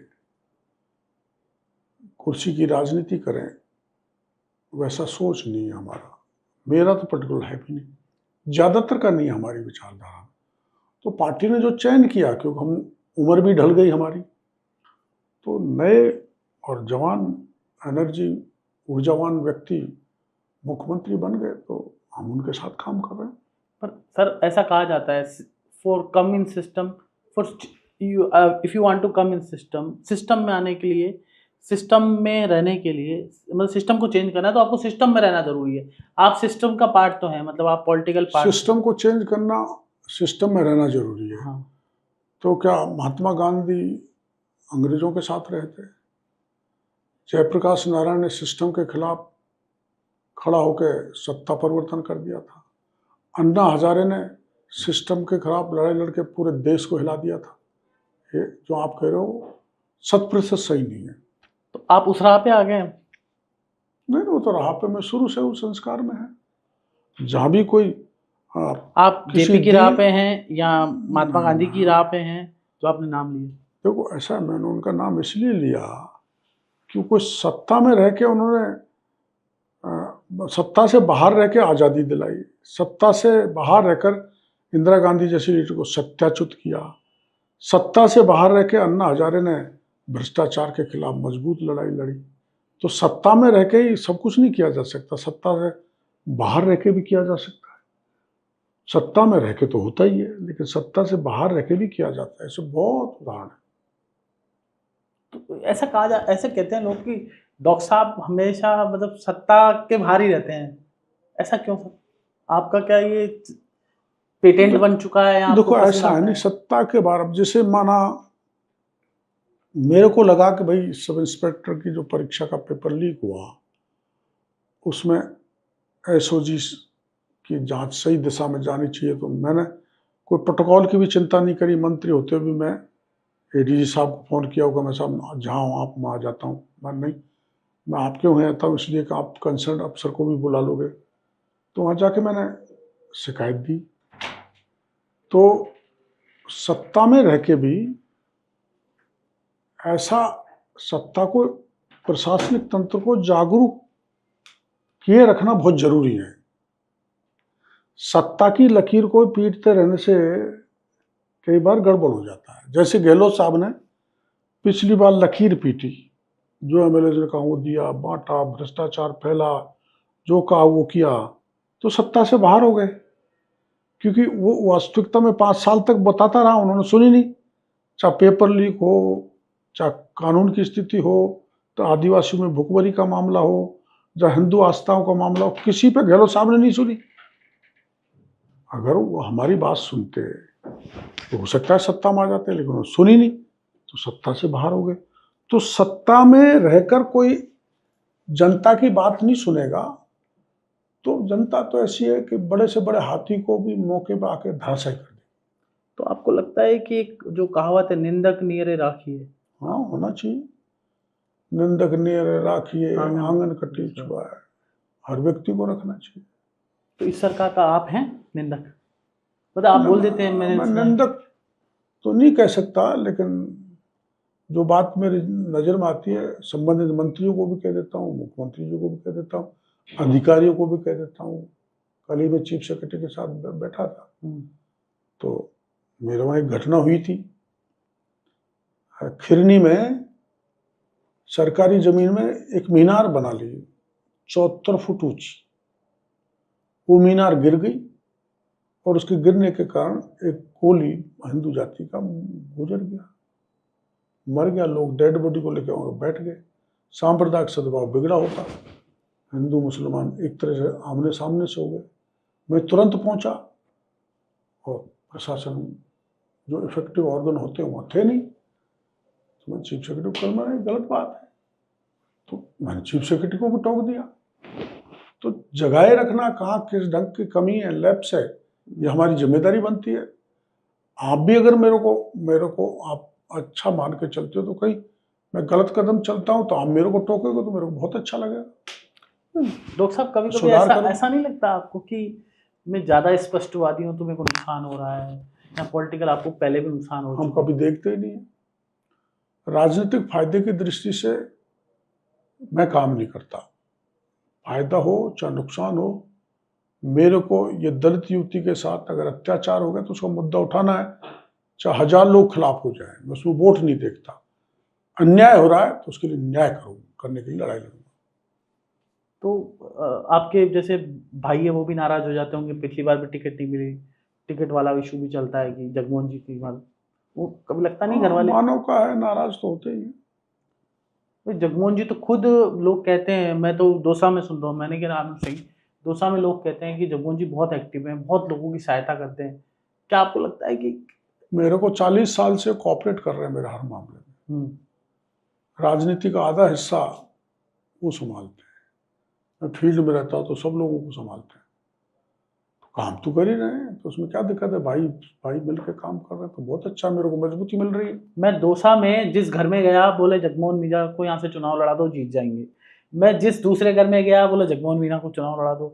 मैंने बोला भाई डॉक्टर साहब के भाई हैं इसलिए आप बोल रहे हो? उन्होंने कहा नहीं, वो यहाँ पे एक्टिव मैंने रहते तो हैं। मेरे भाई हैं, लेकिन मैंने न तो लोकसभा में न अब विधानसभा में पार्टी को ये नहीं कहा कि मेरे भाई को टिकट दे दो। आप पूछ रहे, मदन जी से पूछ लेना, मुख्यमंत्री जी से पूछ लेना, संगठन के किसी बड़े आदमी से पूछ लेना, प्रभारी जी से पूछ लेना।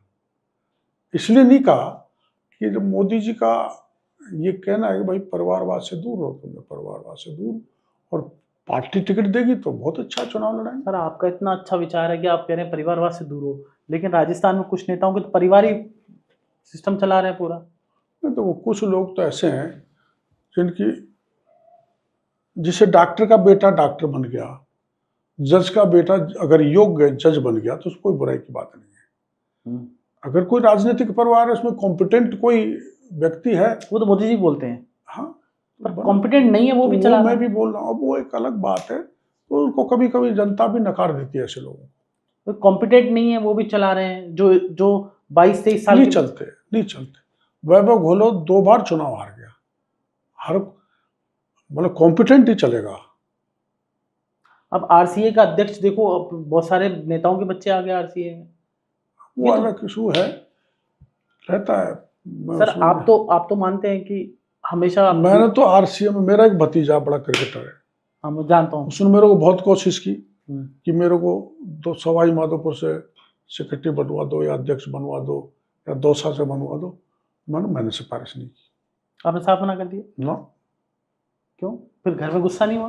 हाँ, वो तो गुस्सा होगा तो मैं ही तो झेलूंगा, और फिर कोई जब हर कोई इसी में लग जाएगा तो फिर राजनीतिक स्तर पूरी, फिर कॉम्पिटेंट वही जो मैं कह रहा हूँ, मेरा पड़ोसी पत्थर फोड़ रहा है तो फिर वो पत्थर फोड़ने वालों को मौका नहीं मिलेगा। जो whosoever is competent at cricket and politics, he should come forward, उसको आगे आना चाहिए। सर 2 योजनाएं ऐसी है सरकार की, एक तो फ्री दवा योजना, और जनता को जो ये जो आयुष्मान भारत करके योजना है मोदी जी की भी, और राजस्थान सरकार ने अभी नाम चेंज किया है, इनका बड़ा लाभ मिलता है। लेकिन कुछ लोग कह रहे हैं कि अभी मेडिकल डिपार्टमेंट्स वाले कुछ लोग मुझे बता रहे थे कि अस्पतालों को पैसा नहीं आ रहा, जो जो जांच होती है या अस्पतालों को भर्ती होता है। जैसे मेरी मदर सरकारी, इसकी मेरे को जानकारी पूरी तरह से नहीं है, ये आप दिया जी से पूछना, इसकी स्थिति वही बता सकते हैं। और सर राजस्थान में ऐसी आपको क्या लगता है कि सबसे बड़ी जो यहाँ पे पर्यटन उद्योग है, पर्यटन से बड़ा पैसा आ सकता है, तो राजस्थान में बड़ी संभावना है। क्या लगता है आपको सरकार को ऐसा क्या करना चाहिए? आपका जो क्षेत्र है सवाई माधोपुर, ये भी आप दिया जी से पूछना, क्योंकि पर्यटन विभाग उनके पास है। क्षेत्र तो आपका है सवाई माधोपुर, मेरे क्षेत्र में तो खूब पर्यटक आते हैं। उसको और क्या डेवलप कर सकते हैं? और तो क्या है, सारा अच्छी वहाँ होटल्स हैं, रेस्टोरेंट है, फैसिलिटीज हैं। यही है कि थोड़ा रोड की कनेक्टिविटी जो है वो सुंदर बने, सवाई माधोपुर का सौंदर्यीकरण हो, ताकि घुसते ही लगे कि हम लुटियन में घुस रहे हैं टूरिस्ट को। उसके लिए मैं प्रयास करूंगा 5 साल तक।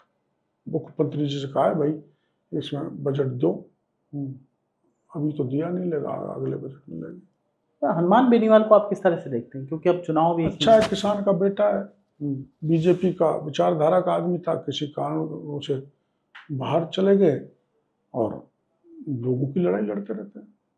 लड़ना चाहिए, मतलब आपको अच्छे लगते हैं? गुड, करेक्ट, लड़ना चाहिए। तो आपने कभी बात नहीं की वापस आ जाए? अपने जिसे आपने कहे ना पायलट साहब लड़ाई लड़े,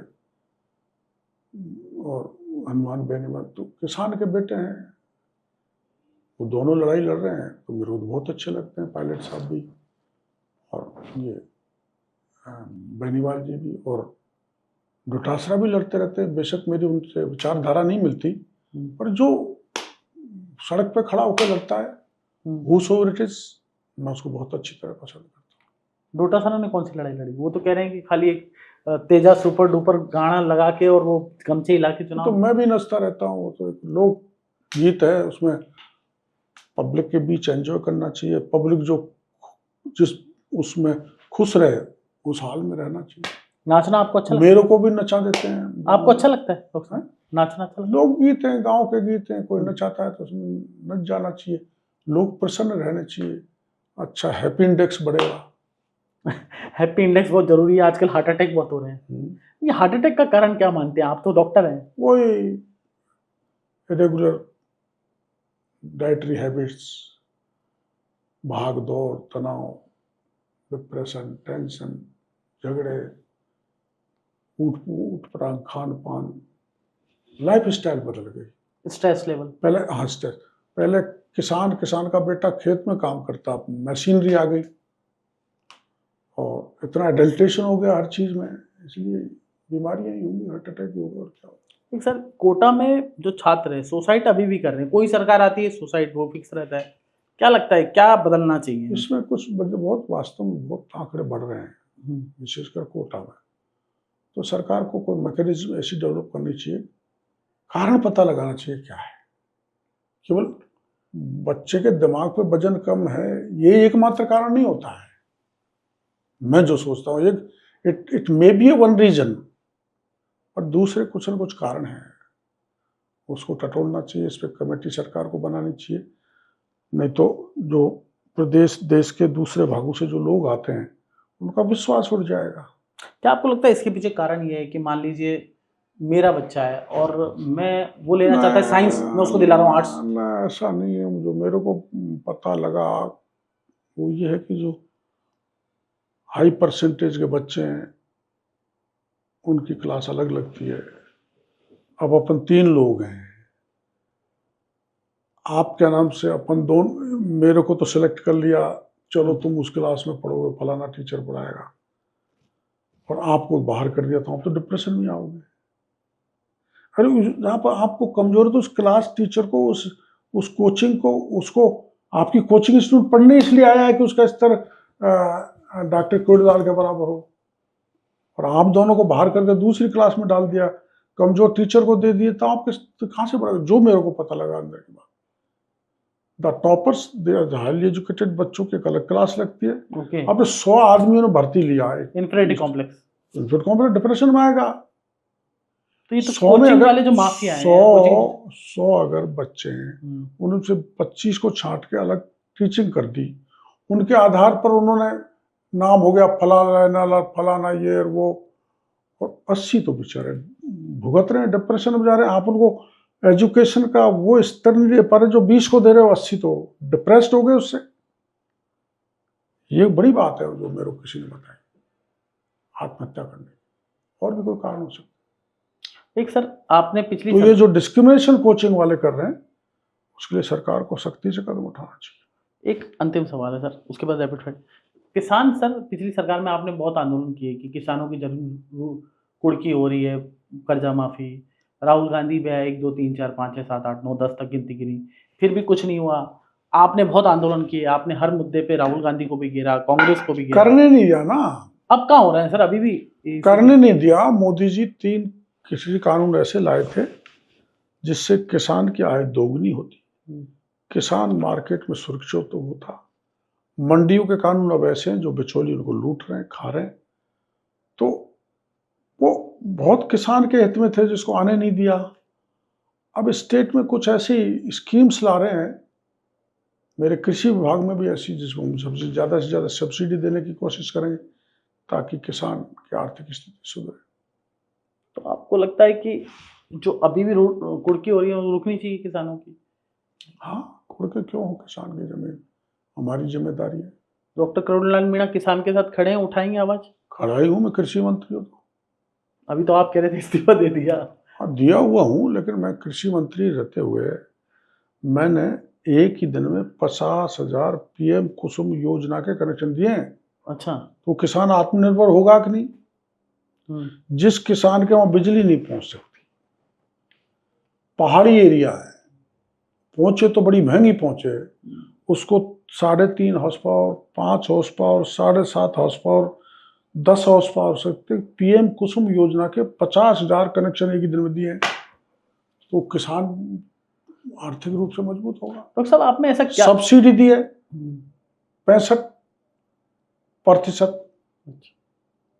डॉक्टर साहब, ऐसा क्या जादू है? आपके बंगले पे भीड़ लगती है और जो मंत्री है उनके बंगले पे मैं देखता हूँ कोई एक आदमी नहीं आता। जादू वादू कुछ नहीं, अफेक्शन है, और जो कोई काम लेके आया उसको अंतिम परिणाम तक पहुंचाना। जैसे आज मेरे पास ऐसे रोज 150 मामले आते हैं। आज मेरे पास एक मामला आया जिसको अपनी किडनी ट्रांसप्लांट करानी थी। तो वो फाइल अटकी हुई थी कलेक्टर पे। मैंने कलेक्टर को फोन किया, मैंने भी तो किडनी डोनर भी है, लेट क्यों कर रहे हो? तो उन्होंने कहा साहब हम सरकारी अस्पताल में तो हम एनओसी दे देते हैं, प्राइवेट में नहीं देते। तो 2 दिन बाद पता लगा, मैंने प्राइवेट अस्पताल से उसको सरकारी अस्पताल में ट्रांसफर करवाया। सरकारी अस्पताल से डॉक्टर से कलेक्टर को पत्र भिजवाया एनओसी के लिए, फिर कलेक्टर ने एनओसी दी, चौथे दिन एनओसी आ गई। तो मैं अगर इतना पीछा नहीं करता तो उसकी किडनी चेंज नहीं होती। तो क्या है कि अंतिम परिणाम तक कोई जो भी पीड़ित आया है उसकी बात को अंतिम परिणाम तक पहुंचा के उसको लाभ दिलाने की कोशिश करता हूं। एफआईआर दर्ज नहीं हुई, एफआईआर दर्ज हुई कि नहीं फॉलोअप करना, कार्रवाई हुई कि नहीं वो पता करना, गिरफ्तारी हुई कि नहीं, और जिस किसी अधिकारी ने गड़बड़ की है तो उसके खिलाफ जांच करके कार्रवाई हुई कि नहीं। वैसे ही नहीं छोड़ देता, इसलिए लोग ज्यादा आते हैं। डॉक्टर साहब, आपकी इस बात पे छोटी सी बात याद आ गई। एक जर्नलिस्ट हैं, बड़े पत्रकार है दिल्ली के, उन्होंने अपनी उनको कैंसर हो गया है, उन्होंने अपनी एक जीवनी में अभी लास्ट स्टेज चल रहा है, उन्होंने लिखा कि कैंसर की दवाइयाँ बड़ी महंगी आती है। आप तो डॉक्टर हैं, ये दवाइयाँ जो बड़े कैंसर हैं इनको कैसे सस्ता किया जाए? क्या आपको लगता है एज एन डॉक्टर कि क्या होना चाहिए? मेरे एक मस्कुलर डिस्ट्रॉफी का केस आता है, वो 1 साल से मेरे पास आ रही है अपने बेटे को लेकर। उसका 7.5 करोड़ 17.5 करोड़ का इंजेक्शन आता है।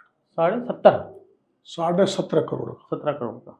इंजेक्शन आता फिर आपने कैसे मदद की या है। कहाँ करी, अभी मैं कोशिश कर रहा हूँ मुख्यमंत्री जी से मिलने की, उसको एक दिन लेके जाऊंगा कि भाई वेलफेयर स्टेट है, तो जब इसके बच्चे को बताना, इकलौता बच्चा है, तो इसको व्यवस्था करो। वो तो एक पहलू है कि सरकार व्यवस्था करे, लेकिन जो कंपनीज है जो इसको प्रोडक्शन करती है उन पर कोई रेगुलेटरी अथॉरिटी बैठनी चाहिए जो इसको रेगुलेट करे कि अनाप शनाप भाव। अब वो कोई इंजेक्शन 17.5 करोड़ का हो सकता है क्या जो अमेरिका से आएगा, लेकिन मोनोपोली हो गई इसलिए 17.5 करोड़ में दे रहा है उस इंजेक्शन।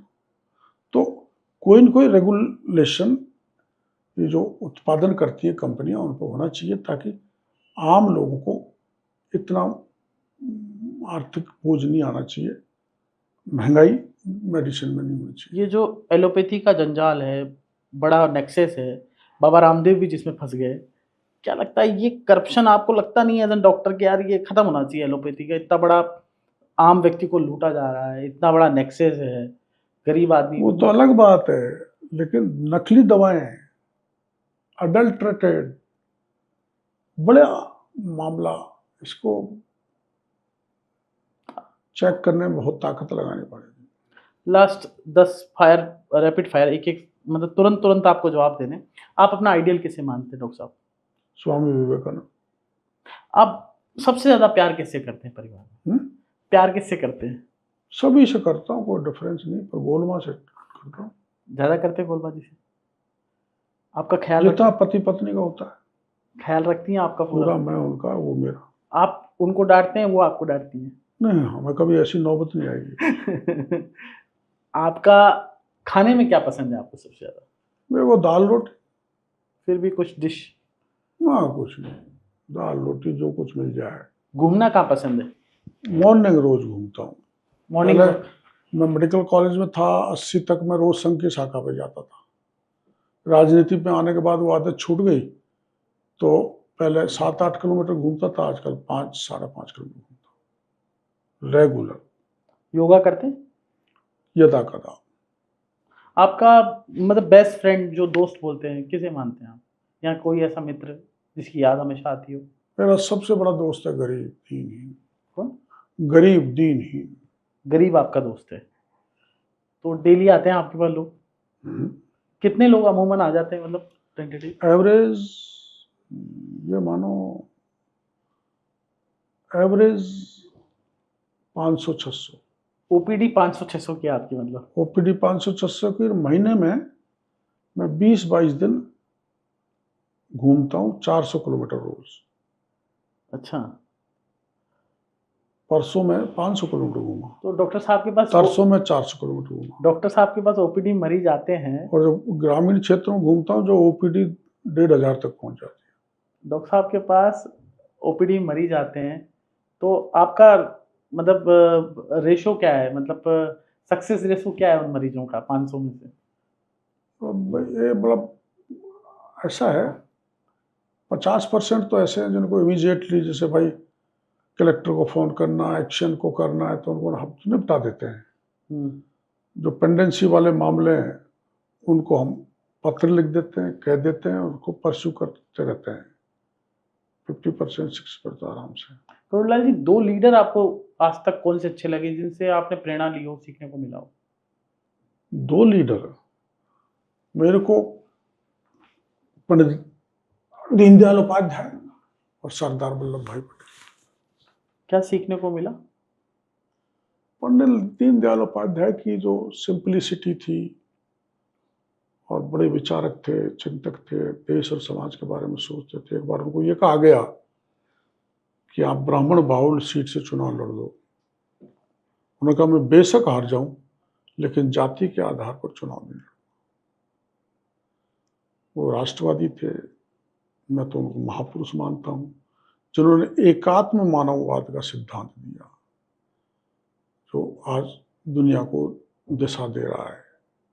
मानव को यूनिट मान के, आपको मानव को, मनुष्य को जो बहुत पिछड़ा हुआ है उसको भेदभाव से दूर रखते उसको आगे ले जाना, मानव मात्र की सेवा करने का संदेश। और सरदार वल्लभ भाई पटेल तो लौह पुरुष थे ही, आप सब जानते हो। अगर वो नहीं होते तो आज ये भारत नहीं होता। इसके 50 टुकड़े देखने को। राहुल गांधी को आप किस तरह से देखते हैं?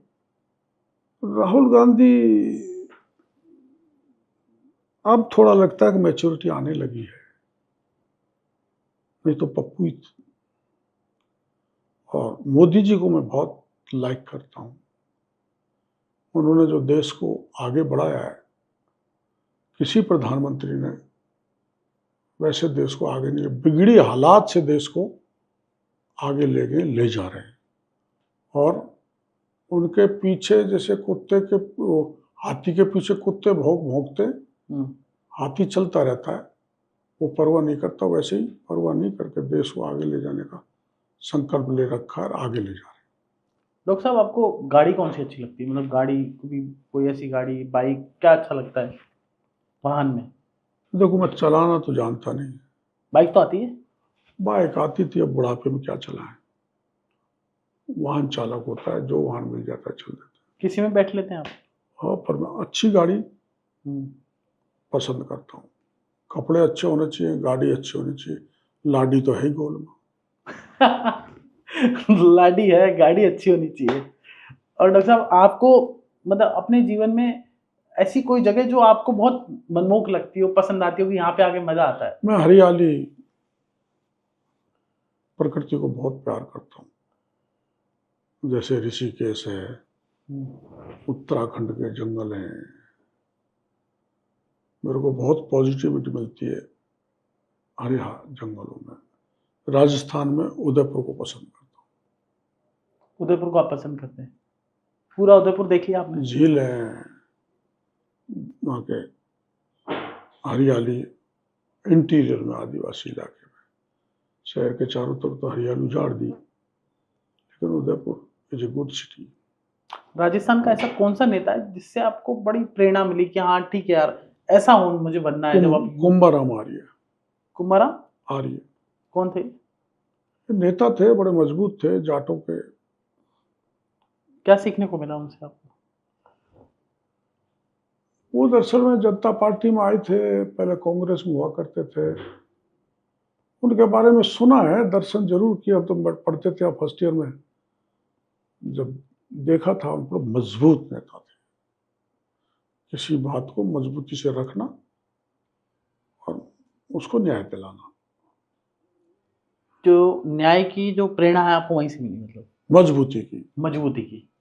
और पंडित दीनदयाल उपाध्याय जी से आपने सीखा कि अंत्योदय, अंतिम व्यक्ति तक लाभ, गरीब को। हाँ, आपको मतलब चाय पसंद है, कॉफी पसंद है, पीने में क्या पसंद है? मतलब जूस पसंद है, जैसे कुछ लोगों को मैं लस्सी पीने को पसंद है, छाछ पसंद है। मैं छाछ राबड़ी वाला आदमी हूँ, ठेठ देहाती। आप फ्री टाइम में होते हैं तो क्या करते हैं? मतलब कुछ लोग बुक्स पढ़ते हैं, कुछ लोग पेड़ लगाते हैं, कुछ लोग कुछ और करते हैं, म्यूजिक सुनते हैं, कुछ मूवी देखते हैं। जो वो सीजन होता है, जब तो मैं पेड़ लगाता हूँ। 25,000 पेड़ लगाए हैं मैंने, इस बार उन 20,000 को जिंदा रखूंगा। कैसे? लोग यही तो पूछ रहे हैं कि जिंदा नहीं हो पाते। आप चलो वहाँ, कैसे कैसे मैं जिंदा रखता हूँ। प्रॉब्लम तो यही है, सरकार बहुत सारे पेड़ लगाए, अच्छा काम किया भजन लाल जी ने। एक पैसा सरकार का नहीं है, ये दूरदर्शी लोगों से लेकर करता हूँ। जिंदा कैसे रहते हैं ये लोग जानना चाहते हैं। बड़ा देखो, बच्चा चिल्लाता है तो माँ दूध पिला देती है, पशु रंभाता है तो पानी या चारा डाल दिया जाता है, लेकिन वो तो नहीं रंभा सकता, ना चिल्ला सकता, ना रोक सकता। उसको तो ऑब्जर्व करना पड़ता है कि इसको पानी की जरूरत है, खाद की जरूरत है, पशु इसको नष्ट नहीं करते हैं, इसके जाल लगाने की जरूरत है। गर्मी आ गई तो उसमें ज्यादा पानी की जरूरत है, ज्यादा सर्दी पड़ गई तो उस ढंग से व्यवस्था करने की जरूरत है। लास्ट मूवी कौन सी देखी? कभी मूवी देखी है आपने? मैं तो मूवी बहुत कम देखता हूँ। लास्ट कोई देखी है ऐसी याद हो? गाना कौन सा अच्छा लगता है डॉक्टर साहब को? संघ की शाखा पर जो गाए जाते हैं, कौन सा गीत? तेरा वैभव अमर रहे, हम दिन चार रहे। तो ये अक्सर आप गुनगुनाते रहते हैं। अभी शाखा में जाते हैं आप? नहीं, अच्छा, पॉलिटिक्स में आने के बाद नहीं जा रहे। संघ के कार्यक्रम, बड़े कार्यक्रमों में जाता हूँ, संघ की रेगुलर शाखा में नहीं जा पाता, गुरु दक्षिणा करने में जरूर जाता हूँ। शाखा में बहुत सारे गेम्स होते हैं, कौन सा गेम अच्छा हो? विषमृत। अच्छा, विषमरत गेम अच्छा लगा। आपने तृतीय वर्ष कब किया? मैंने 69 में प्रथम वर्ष किया, 71 में द्वितीय वर्ष किया, 78 में। तृतीय वर्ष। एक अंतिम सवाल डॉक्टर साहब, आपने बता दिया प्यार किससे करते हैं, खाना क्या खाते हैं, क्या पसंद है। दाल बाटी के बारे में क्या विचार है आपका? दाल बाटी चूरमा, हम राजस्थान के सूरमा, आपको सूरमा ही लोग कहते हैं। बनता है तो खा लेते हैं, वरना दाल रोटी गांव की, ठेठ गांव की, जैसी महिला बना देती है वो खा लेते हैं। ऐसा कोई आपको पसंद नहीं कुछ खान पान में? कोई विशेष नहीं। प्रकृति का आपका मतलब प्रेम है? बेहद। मैंने मेरे पहाड़ को ढक दिया, आप चलना। अच्छा। नंगा पहाड़ है मेरे गांव के ऊपर, 2/3 को ढक दिया, बिल्कुल नंगा था। मैं कई बार सोचता हूँ अगल बगल के पहाड़ों को मैं ढकना चाहता हूँ तो भगवान मेरे को 20 साल और दे दे तो मेरे को ढक दूँ, हरा भरा कर दूँ, इतनी तमन्ना है। डॉक्टर साहब एक अंतिम सवाल, आपको कभी ये नहीं लगता कि मैंने इतना बड़ा पॉलिटिकल जीवन रहा, इतनी की संघर्ष यात्राएं रही, कि वो किताब लिख डालूं जीवनी, जिससे आने वाली जनरेशन को। मैंने तो नहीं लिखी, पर एक हिंडौन के मिस्टर चंद्रकेतु बेनीवाल, उन्होंने एक किताब लिख दी है, जो लिखी पढ़ी है उसको प्रकाशित कराने की योजना बना रहे हैं। बड़ी अच्छी लिखी है, मतलब आपने पढ़ने लायक है। अच्छा, उस किताब में कोई सनसनीखेज खुलासे तो नहीं है ना? सब हैं, सारे खुलासे हैं। सब है। अच्छा, लोग आप पे ये भी आरोप लगाते हैं हर बार कि ये वसुंधरा राजे के कारण इस बार कुछ लोगों से विरोध कर रहे हैं बीजेपी सरकार आने पे, वसुंधरा कि आपका वसुंधरा राजे जी से अभी बहुत अच्छे संबंध हैं वर्तमान में, इसलिए आप सरकार के खिलाफ हैं। कौन सी सरकार के खिलाफ? बीजेपी के खिलाफ कुछ बार ये आंदोलन बीच में आप गए, 2-3 बार एसओजी में भी गए, ना बयान ना दिए। ना, मैं तो न्याय दिलाने के लिए, मैं देखो वसुंधरा जी से भी मेरी कोई खिलाफत ना थी, न भैरव सिंह जी से थी। मेरे कुछ काम ऐसे होते हैं जिनसे वो बिना बात नाराज हो जाते हैं। हो सकता है भजन लाल जी भी हो गए हो, मेरे को मिले हुए बहुत दिन हो गए। मैं जब ये कहूँगा कि भाई ये आरएस के पेपर भी लीक हुए हैं, इनकी जांच कराओ, और उससे कोई मुखिया नाराज हो तो उसका इलाज मेरे पास है नहीं। जब मैंने कुछ मुद्दों को लेकर विधानसभा में बोला और फिर भैरव सिंह जी ने कहा कि इसमें वापस हो जाओ, तो मैं वापस नहीं हुआ, तो वो नाराज हो गए। जब मैंने ये कहा आरक्षण के समय कि ये हिंसा, इसको रोको, हाथ बहुत जोड़ लिए और नहीं रुकी, राजस्थान में लोग भय के साए में जी रहे थे, वसुंधरा जी नाराज हो गई।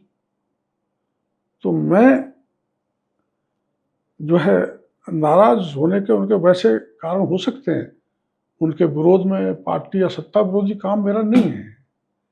मैंने जब पिछले 5 साल में जो मुद्दे उठाए उनको मैं सरकार और मुख्यमंत्री की जानकारी में नहीं दूंगा, और तो ये मेरा कर्तव्य है भाई, मैं 5 साल सड़क पर रहा हूँ। It's my duty to put in the knowledge of this chief minister and other senior officers. तो भजन लाल जी ये कहेंगे फिर मीडिया में क्यों देते हो, जनता के बीच में मुझे चुपचाप आके दे दिया करो। फिर उस सुख, वो जो असंतोष फैलेगा फिर आपके खिलाफ, पार्टी के, सरकार के खिलाफ भी। अब सरकार के पक्ष में कितना माहौल बनाएगा? हाँ, करोड़ लाल जी लड़ रहे हैं, नहीं, सरकार और पेपर जो है बड़े पैमाने पर लीक हुआ है। ये तालाब में मगरमच्छ घूम रहे हैं, कब पकड़ में आएंगे सर?